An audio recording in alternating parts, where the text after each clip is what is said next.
Ternyata orang tua bilang bahwa bapak sudah tidak bisa dari sekolah. Itu waktu kelas berapa? Baru kelas 1 SMA. SMA. Baru 6 bulan sekolah.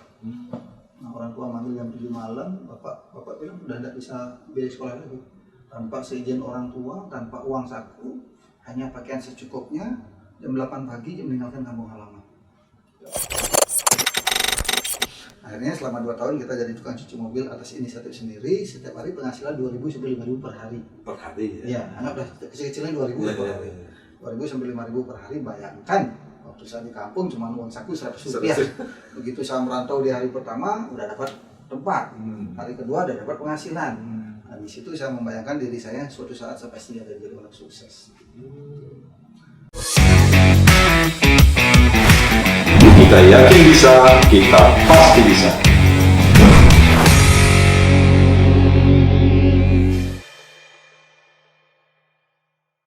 Halo sahabat weekend, kita ketemu lagi untuk bincang-bincang santai. Kita bisa dan yakin bisa. Dan kali ini saya mendapatkan dan menghadirkan tamu yang sangat istimewa bagi saya ya.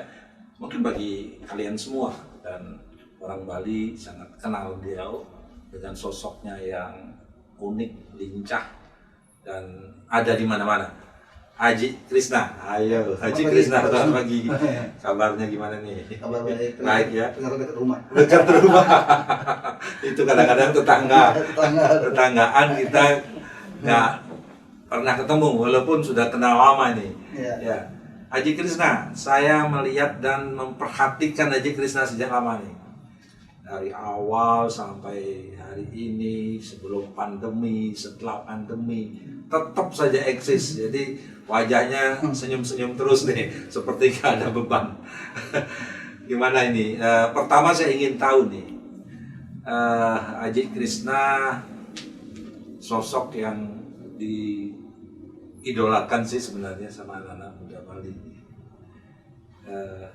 Untuk menjadi seorang Haji Krisna pasti tidak mudah lah, ada proses ya.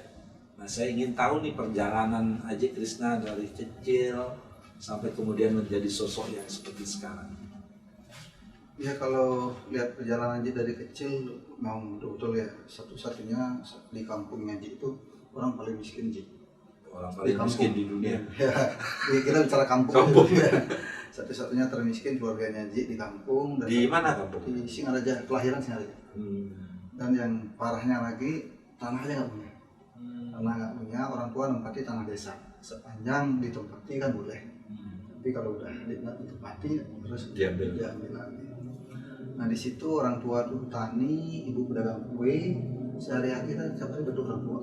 Orang tua, mama pagi jam 4 bantu ibu jualan kue di pasar.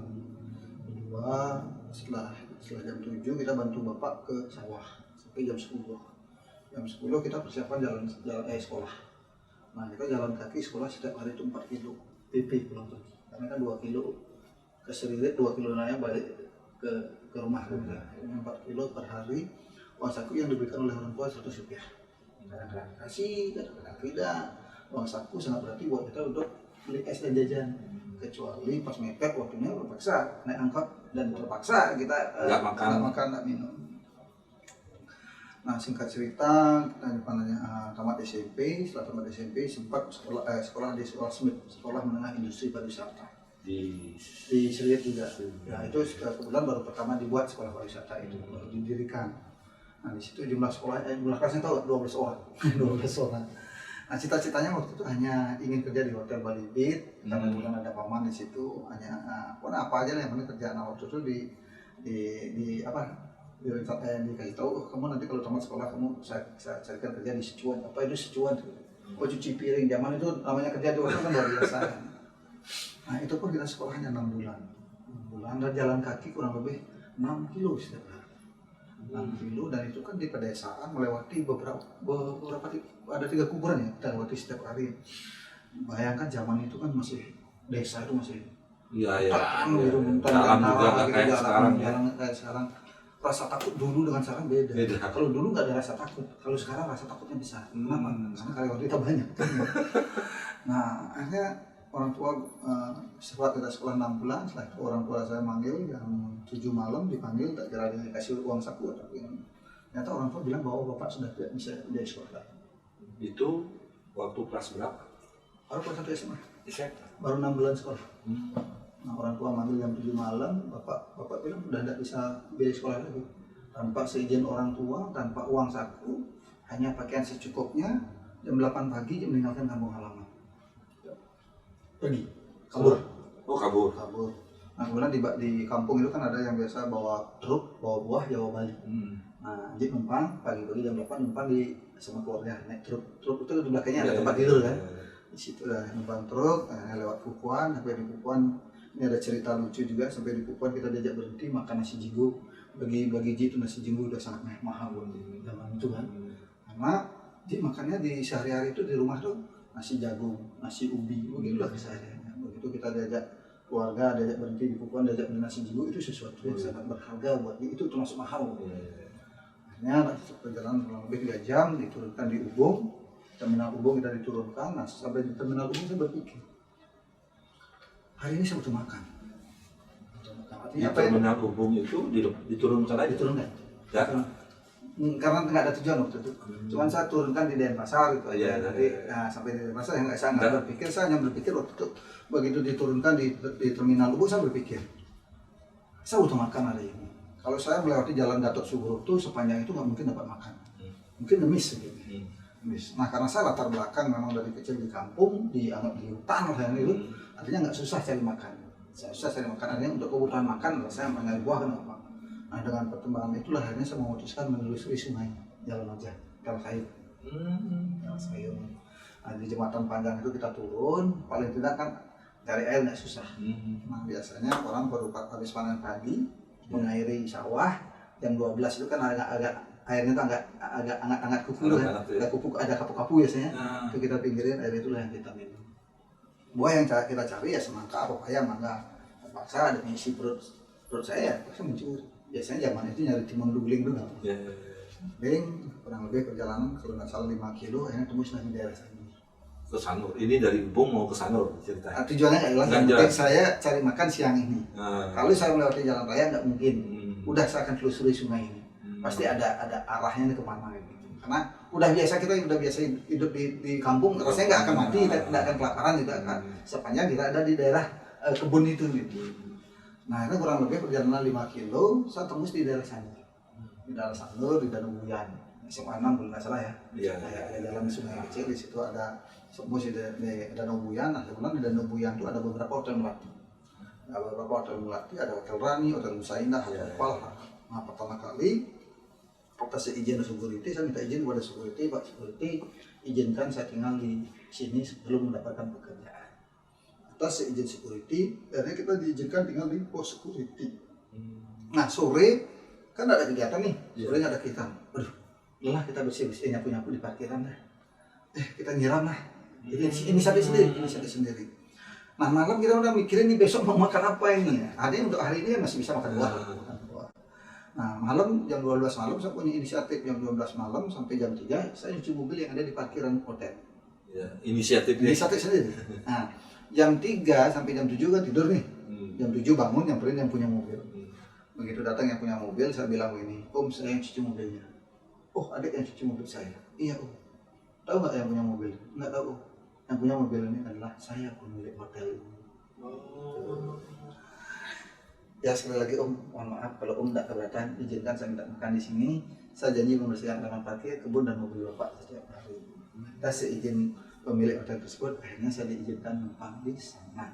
Dan saya tinggal di pos security selama 2 tahun dengan beralaskan bantal bataku. Nah, dengan beralaskan bantal bataku. Untuk alas saja susah, zaman itu nyari koran kan susah. Karena koran itu langganan orang menengah ke atas. Cari plastik juga susah, karena plastik sering dipakai layang-layang. Makanya ya udahlah seadanya aja. Kurang lebih kita 2 tahun jadi tukang cuci mobil.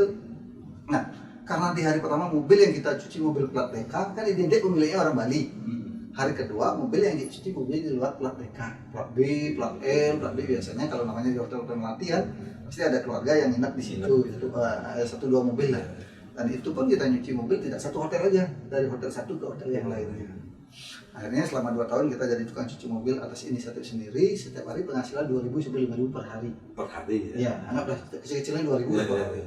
2.000 sampai 5.000 per hari. Bayangkan waktu saya di kampung cuma uang saku 100 rupiah. Begitu saya merantau di hari pertama udah dapat tempat, hari kedua udah dapat penghasilan. Nah, di situ saya membayangkan diri saya suatu saat saya pasti ada jadi orang sukses. Akhirnya selama 2 tahun kita menyisihkan tabungan senilai 150.000. Uang yang 150.000 kita belikan Honda sepeda motor Honda 70. Oh, udah keren itu. Honda 70 zaman itu kan supercar udah paling top kan. Honda 70 mampunya Honda 70 itu kan belinya 150. Nah, setelah kita bisa beli sepeda motor, disitulah kita memutuskan untuk berhenti cuci mobil. Mulai saya berpikir, saya harus bekerja. Ada pekerjaan tetap, berpenghasilan setiap bulan, tapi dapat tempat tinggal dan makan. Mulai cari pekerjaan. Pertama kali bekerja di konveksi Siddhartha. Siddhartha, satu-satunya karyawan yang tinggal satu atap dengan owner di satu perusahaan adalah saya sendiri. Karena kenapa? Karena rata-rata karyawan menghindari pekerjaan di luar jam kantor. Ya karena kita tinggal sama bos. Otomatis kan kerjaan lebih banyak ya. Harusnya toko buka jam 8, kita jam 6 udah bangun bersih-bersih. Itu juga sebaliknya toko tutup jam 7, jam 5 teman-teman udah pulang. Nah, kita kan jam 7 udah masih bersih-bersih. Jam 5 masih bersih-bersih sampai jam 7 malam. Nah, setelah jam 7 kita mau keluar tuh susah. Kan zaman itu kita sama bos izin aja takut. Kalau zaman sekarang mana ada yang takut sama bos. Kalau zaman dulu kita kalau mau izin sama bos tuh ngeri. Sekarang murid sama dosen udah biasa. Pak. Sekarang bosnya malah jatuh. Bosnya malah jatuh. Nah, kan di situ karena jam 7 saya nggak ada kerjaan, di situ saya belajar menjahit, sablon dan motong. Akhirnya dalam waktu 6 bulan saya bisa jahit, bisa motong. Nah, di situlah Pak Siddhartha mulai percaya sama saya. Suatu saat kamu akan jadi orang sukses. Kenapa Bapak bicara seperti itu? Karena cara kerja kamu dibandingkan teman-teman lain beda. Dan perusahaan Siddhartha semakin besar setelah saya yang ngurus di sana. Akhirnya saya dipercaya oleh Pak Siddhartha. Lama-lama dapat kepercayaan oleh Pak Siddhartha dan segala sesuatu termasuk gaji karyawan saya yang disuruh urus, padahal cuma tamatan SMP gitu. Tamatan SMP dan perusahaan itu udah makin besar dan order-order sekolah itu makin numpuk ini setiap Agustus. Dan seluruh kampus di Bali saya tahu. Pasti ke Warma Dewa, mau Korpri, mau apapun sampai di tempat kantor-kantor kita tahu. Karena yang ngirim pakaian kampus sekolah termasuk yang ngukur jarak jas alma mater kampus Warma Dewa saya. Oh gitu. Iya kan setiap hari kita ngukur jas alma mater Warma Dewa pakai ukuran S, M, L, XL. Saya yang sampai namanya undur semua kampus Bali kita tahu. Nah, akhirnya disitulah Pak Siddhartha mulai semakin yakin dia. Nah, setelah itu akhirnya kita memutuskan nikah muda. Nah kebetulan kan begitu order banyak di Siddhartha kan nggak bisa terselesaikan, kita bawa keluar. Pak Siddhartha nggak tahu. Kita cari pengumpul, cari pengumpul bawa keluar. Ternyata ketemu dengan teman SMP saya dan sekelas di SMP. Kamu kok kerja di sini? Kamu di mana? Kok kerja di sini? Kamu kerja di sini ya? Iya. Udah berapa lama? Setahun. Jadi apa? Tukang jahit. Waduh, hebat kamu. Kamu kerja di mana? Ditanya saya kerja di konveksi. Karena sering curhat, padahal waktu SMP nggak pacaran. Sering curhat. Akhirnya, saya mending pacaran aja lah. Dan bilang pula nikah muda aja lah. Karena kan dia tukang jahit, saya juga tukang jahit gitu. Akhirnya saya yakin sukses gitu. Akhirnya kita nikah muda, bilang sama Pak Siddhartha, saya mau nikah muda nih. Kamu terlalu berani, kamu umur 19 tahun, calon istri kamu 17. Tapi kalau saya nikah muda, perusahaan Bapak akan lebih besar. Enggak mungkin, kamu masih muda, masih belum perlu waktu. Enggak, saya nikah muda. Nah, kita nikah muda, kita akhirnya pindah tinggal di gudangnya Pak Siddhartha, yang tadinya kosong gudang itu. Saya ngajak tukang jahit di situ. Dan perusahaan Siddhartha semakin besar. Disitulah Pak Siddhartha akhirnya percaya sepenuhnya kepada saya. Akhirnya perusahaan itu kita urus. Siddhartha kita yang urus hampir 90% kita urus sendiri. Nah, setelah itu kita di tahun 90 kita memberanikan diri membuka usaha kecil-kecilan. Mulai 90 ya? Tahun 90 namanya konveksi depan Art Center. Iya. Art Center kan kecil dulu, cuma 6x5, tahun 90 kita buka. Nah, tapi nggak punya modal untuk isi barangnya, punyanya tempat gitu, hanya ngontrak tempatnya. Saya bilang sama Pak Siddhartha, saya buka toko Pak, namanya konveksi ya. Tapi untuk isi barangnya saya nggak bisa. Aduh, kamu terlalu berani, kamu itu kalau kontrak tokonya murah, tapi ngisi barangnya yang mahal. Udahlah Bapak, kalau nggak keberatan, lihat lokasinya. Lihatlah lokasi sama Pak Siddhartha, ternyata suka.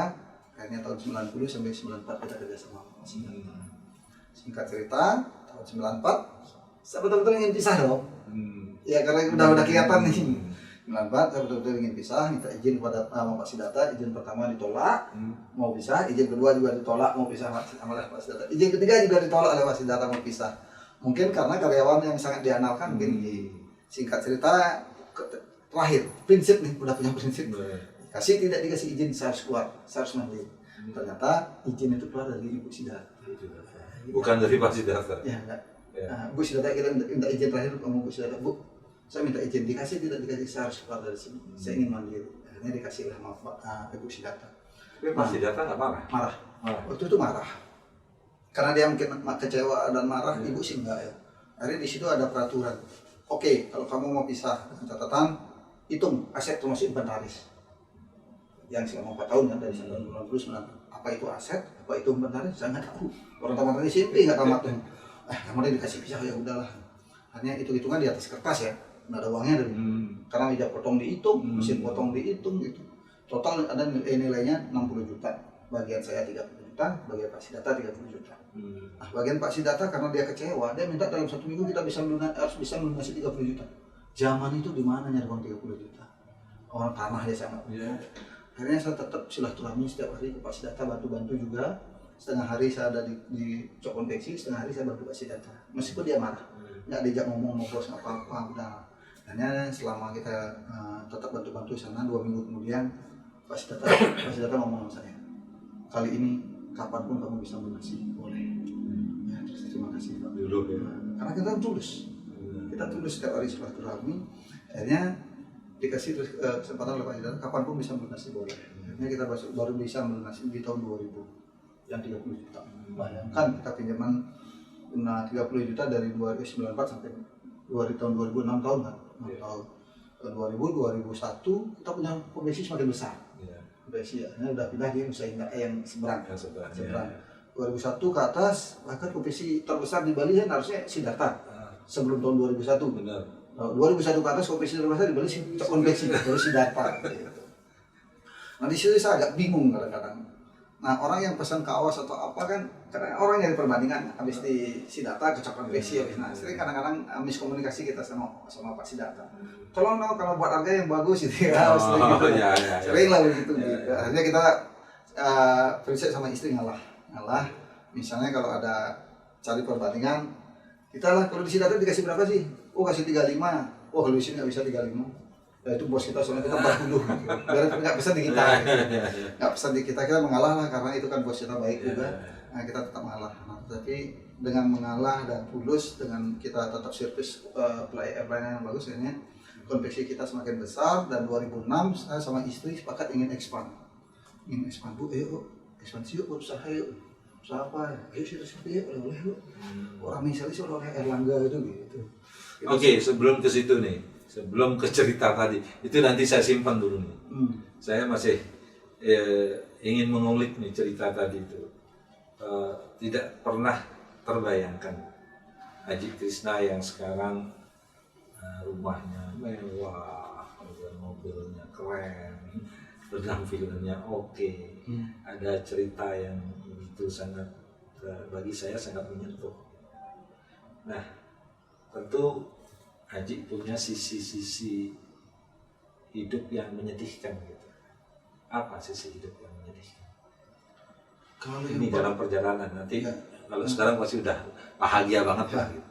Ini yang paling menyedihkan sih ya waktu di kampung pastinya ya. Waktu di kampung mungkin saya tidak ubahnya seperti anjing ya. Seperti anjing karena kan ibu itu memang pekerja.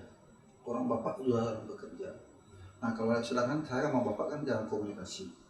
Ya, maaf ya, karena kita dua ibu saat lebih banyak tinggal di kakek. Sedangkan ibu itu kan pedagang kue yang memang betul-betul rajin dan selalu merugi. Karena ibu itu malam buat kue, siangnya itu main judi, mencekian. Artinya sebenarnya dapat untung tapi karena judi. Nah saya minta uang 100 rupiah, susahnya setelah mati saya minta. Ya saya tahu susah orang tua saya, dan sampai waktu kecil itu kan SD, SMP itu kan SD itu kan kita nangis-nangis udah ada dihiraukan, dan bahkan saya tidur sering di tanah sering di tanah, karena kita waktu kecil marah-marah kan tanah itu kita gesek-gesek, akhirnya udah kayak lubang buaya itu. Makanya kita tidak ubahnya seperti gitu. Kita di bawah tempat tidur di lantai itu, dan air yang kita minum waktu zaman SD itu nyari air putih itu jarang. Karena kan kita hidup di perkampungan, keluar rumah tuh udah hutan, takut kita minumnya air banyu itu. Tapi kan itu yang membuat Haji kuat. Kalau dibilang bosan jadi orang miskin, iya. Sebetulnya kalau melihat kekuatannya Ji itu sebenarnya setelah merantau. Merantau pun kan karena pilihan itu. Iya, karena pilihan itu. Tidak ada pilihan lain, harus pergi. Iya, harus pergi. Cuma kan nggak berpikir waktu itu akan punya perusahaan seperti ini. Iya. Nggak ada. Ini bilang mimpi juga enggak, tetapi kan ini hasil kerja keras. Betul. Iya. Jadi kerja keras itu kan muncul dari pengalaman. Iya, pengalaman, iya. Dari tempaan iya, tadi kan. Iya. Tempaan tadi. Iya. Udah biasa kok tidur di tanah. Udah biasa gitu. Udah biasa kok makan buah. Udah biasa. Dan Ya kalau pahitnya waktu di kampung. Kalau bicara sekarang susah-susahnya meskipun di masa bom 1, bom 2, pandemi masih kita masih bisa lah ya. Iya. Nah, berkaitan dengan perjalanan tadi, dan menurut Aji, siapa orang yang paling membentuk karakter itu? Kan tadi ceritanya, maaf ini, Iya. Bapak sudah punya 2 gitu ya, Ibu juga jualan. Nah, siapa yang paling kuat membentuk karakter Aji? Ya kalau lihat latar belakang kan orang tua pekerja keras, sedikit bicara tapi banyak bekerja. Ya memang bapak itu sedikit bicara tapi banyak bekerja. Kalau ibu pekerja keras memang betul-betul kerja, cuman ada salahnya. Artinya kita kombinasi kolaborasi lah antara kelebihan bapak di mana, kelebihan ibu di mana, kekurangannya nggak kita ambil. Yeah. Nah disitulah kita simpulkan setelah kita kerja di Siddhartha. Setelah kerja di Siddhartha, mungkin Pak Wisnu tahu Pak Siddhartha itu orang yang sangat bijaksana, sangat baik, sangat tulus. Beliau lah yang mengajarkan saya suatu ketika kamu kalau sukses jangan lupa berbagi, jangan lupa berbagi dan ingat karma. Selalu saya diajarkan oleh Pak Siddhartha, jiwa mengalah dan selalu berbagi dan ingat karma. Itu yang selalu saya tanamkan, dan saya melihat juga sosok Pak Siddhartha zaman itu waktu saya kerja, dia nggak pernah membedakan antara karyawan dengan beliau sendiri. Yang kedua, dia yang membersihkan toilet atau apa, baik kotoran atau apa. Saya di hadapan saya sendiri saya melihat sosok Pak Siddhartha bersihin kotoran di toilet, di kloset itu. Ini luar biasa, saya punya bos yang sangat luar biasa. Saya belum ada apa-apa aja udah kayak seperti bos gitu. Saya harus belajar dari dia. Akhirnya ilmu yang kita dapatkan untuk di bisnis, untuk cara marketing ataupun pendekatan ke orang, komunikasi ke orang itu ya sosok Pak Siddhartha. Pak Siddhartha adalah orang yang membentuk karakter, menjadikan Krishna seperti sekarang ya. Iya, karena saya melihat sosok Pak Siddhartha dari dulu dia tidak pernah pakai apa-apa, spiritual. Terus suatu ketika saya punya usaha, saya pinginlah beli sesuatu, mungkin ada emas, ada jam tangan atau apa. Kadang-kadang saya pas ke Siddhartha pakai apa gelang emas tuh, melihat Pak Siddhartha nggak pakai, kita langsung buka dulu di mobil gitu. Nah suatu ketika saya pernah merokok. Saya kan bukan orang merokok, pernah merokok. Begitu kalau kamu ke Siddhartha, kita taruh dah apa jam atau gelang dan rokok di sadel motor. Nah Pak Siddhartha itu orangnya pintar.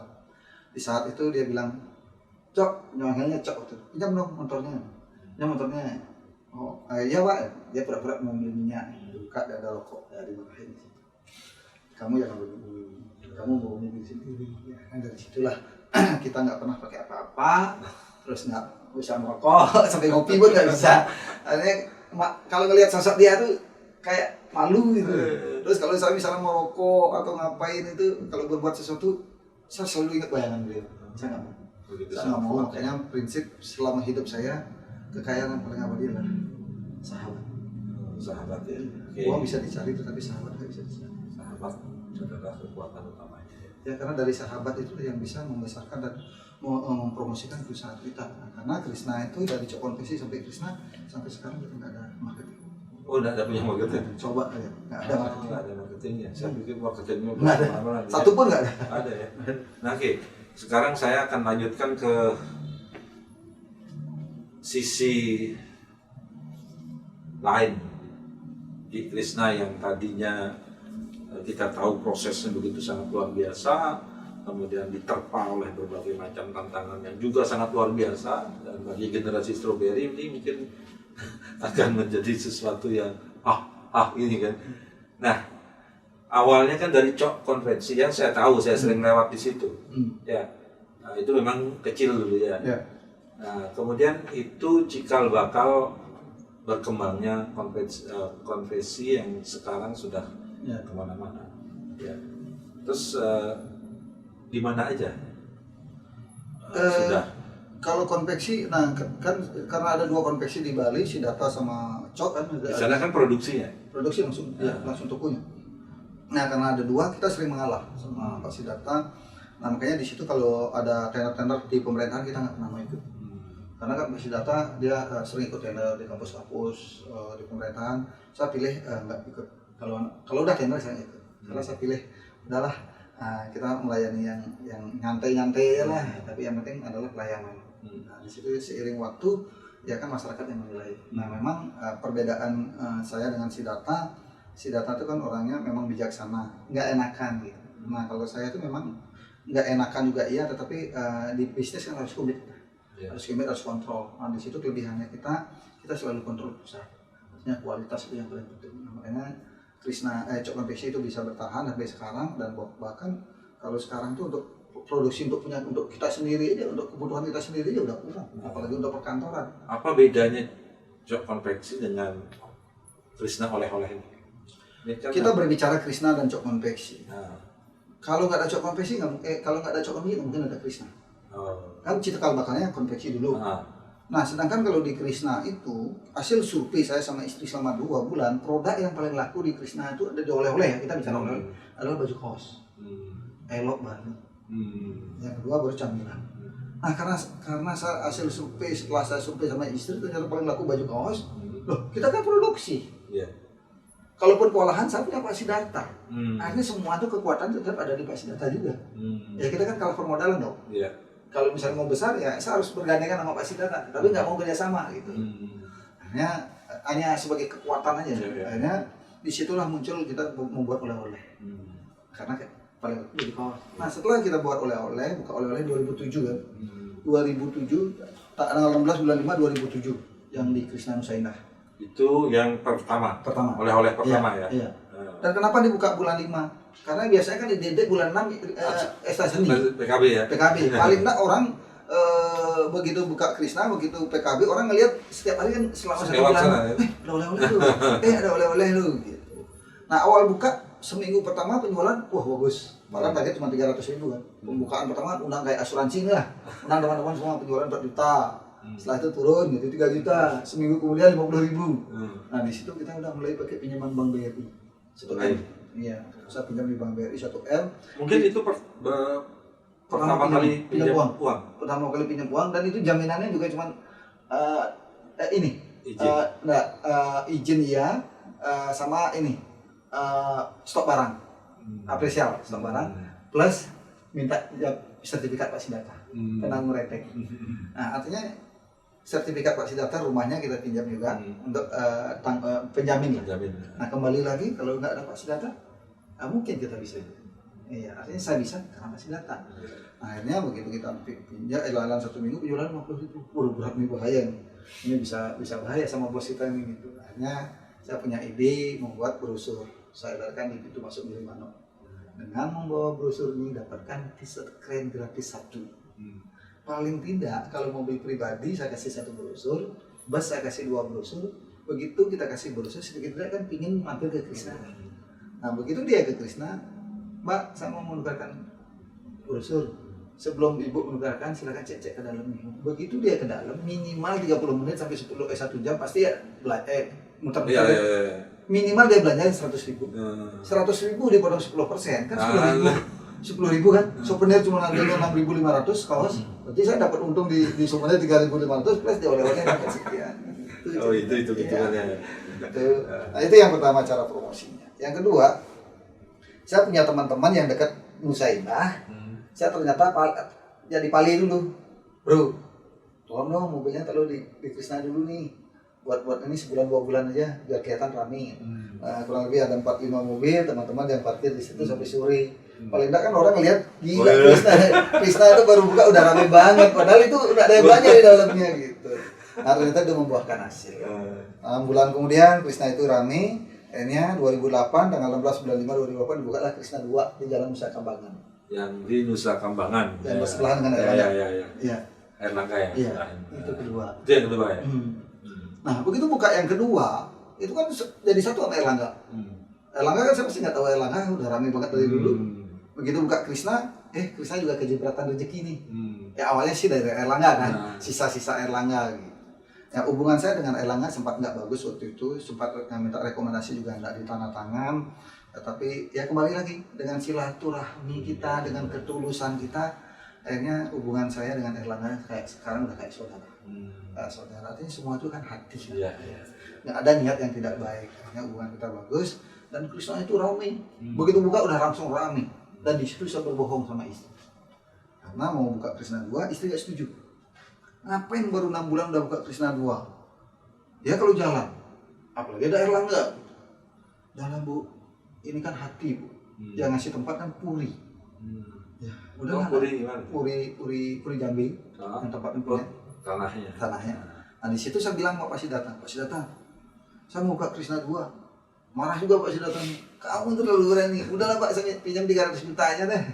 300 juta Pak, kalau jalan saya kembalikan, kalau nggak jalan saya nggak bisa kembalikan. Tetapi jangan bilang sama istri saya berbohong. Akhirnya saya ngomong sama istri, Bu, kita akan buka Krishna 2, tapi bukan punya kita, punyanya Pak Siddhartha, namanya kita dipinjam. Ya buka lah tanggal 16 bulan 5 2008. Begitu buka, ramenya luar biasa. Langsung ramai. Sebulan kemudian saya bilang sama istri saya, hai istriku, yang punya Krishna 2 adalah ibu loh. Nah disitulah istri percaya saya, dan disitulah saya sepakat sama istri, kita harus bantu Pak Siddhartha, kita kasih saham. Karena ada hitungan saham nggak ada. Nah karena Krishna 1 dan 2 bukan daerah pariwisata, kan bukan daerah pariwisata kan? Karena Denpasar, perkotaan ya. Mulai saya membuat ini Krishna lagi, dan disitulah saya nggak pernah minta izin sama siapa, termasuk sama istri. Karena semakin minta izin, makin kacau pikiran kita. Akhirnya saya bangun Krishna 3 di 2009, kita buka Krishna 3 dengan luas 1,4 hektar. Begitu kita buka. Yang di mana itu? Yang di Sunset Road. Yang di Sunset Road. Yang Sunset Road yang arah ke Dewi Sri. Arah ke Dewi Sri. Yang bandara beda? Beda lagi. Itu yang ketiga yang Sunset Road yang arah ke Dewi Sri, yang arah ke Seminyak. Nah begitu kita buka di situ, itu udah ramai banget. Udah ramai banget. Makanya Krishna 1 dan 2 dan 3 kan buka jam 8 sampai jam 10. Sedangkan di atas jam 10 masih banyak pengunjung nih. Dan tokonya saya sering tutup sampai jam 12 dan pegawai di kasir sering pingsan karena kecapean. Akhirnya saya punya ide. 2010 dibuka Krishna 24 jam di dekat bandara. Yang di airport. Dekat airport? Tuban ya. Ya, itu 24 jam. Wah, itu gede juga itu. Enggak sih, yang gede Sunset. Sunset ya. Yang gede Sunset. Terus ada lagi nih ceritanya yang di Singaraja, kemudian yang di Blangsinge yang kemarin saya ke situ. Itu gimana? Kalau bicara Krishna, kita kan 2010 udah Krishna 4. 2012 ya anggap sampai 2014 Krishna Singaraja. Krishna Singaraja sekaligus di 2014 2015 Singaraja itu ada 8 outlet. Ada 8 outlet. Ada Krishna Adventure, ada Krishna Beach Street, ada Krishna Eco Village, ada Krishna Fantastic Land, ada Krishna Kuliner, ada Krishna Water Sport, ada Bebek Tepi Sawah, ada Krishna Adventure, ada 8. Memang waktu di Singaraja itu kita target memang dalam satu tahun kita membangun sebanyak-banyaknya outlet di Singaraja. Tujuannya paling enggak kita membuat crowdnya kemacetan di Singaraja biar pemerintah peduli dengan Singaraja. Begitu macet pasti akan dibangunin tol gitu sih. Itu sih pemikirannya. Dan ternyata dibangun kan? Nah, karena kalau tidak kita yang membuat kemacetan di sana pasti pemerintah nggak akan mikir jalan juga nggak macet. Karena kita lah buat sesuatu di situ crowdnya biar macet. Tapi Tuhan berkehendak lain. Ternyata kita selama 2014 sampai 2019 kita minus setiap bulan 2 M. Ya, setiap bulan 2 M untuk gaji karyawan. Nah, karyawan di sana kan 700 orang sebelum pandemi. Sebelum pandemi 2019 dan 2018 kita bangun Krishna Gianyar. Krishna Gianyar kita bangun 2018, Krishna Bypass yang baru yang 4 lantai yang ada presiden. itu 2018 kita bangun termasuk waterpark Singareja. Kita bangun 2018 3 outlet. 2018 2019 kita buka. 2019 kita buka, 2020 jalan 10 bulan Maret pandemi. Nah, sebelum ke pandemi, satu duitnya dari mana?